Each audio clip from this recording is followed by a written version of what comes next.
Magandang araw po sa ating lahat. Narito ang pinakahuling balita ukol sa lagay ng panahon ngayong February 22, 2024, araw ng Huwebes. Maaraw at mainit na panahon pa rin ang aasahang panahon ngayong araw sa buong bansa, maliban na lamang sa mga isolated rains pagsapit ng hapon o gabi. Kahapon ay naitala ang highest heat index sa bansa na umabot sa 42 degrees Celsius sa May Cotabato City, samantalang 41 degrees Celsius naman sa Calapan City.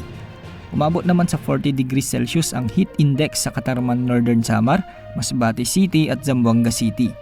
Ang heat index ay ang pinagsamang epekto ng temperatura at dami ng moisture sa hangin na siyang nararamdaman naman ng ating mga katawan. Asahang magpapatuloy ang mainit na panahon hanggang sa mga susunod na araw, ngunit pagsapit ng weekend ay bahagyang magiging malamig ang panahon dahil sa muling pagbabalik ng hanging amihan at posible itong makaapektong muli sa Northern Luzon.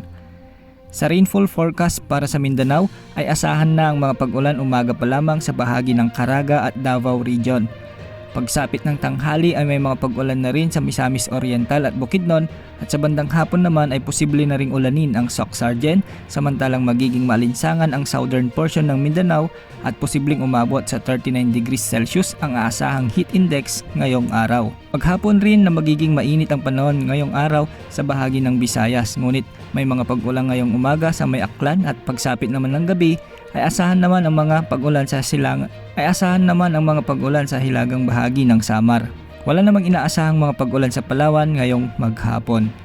Sa Luzon, asahan naman ang mahihinang mga pag-ulan sa may Bicol Region, ilang lugar na sakop ng Cagayan Valley, Aurora, Quezon, Oriental Mindoro, pagsapit ng hapon at gabi dulot ng mga localized thunderstorms. Posible namang pumalo sa 38 degrees Celsius ang inaasahang heat index sa Dagupan City, Tarlac at Metro Manila ngayong araw.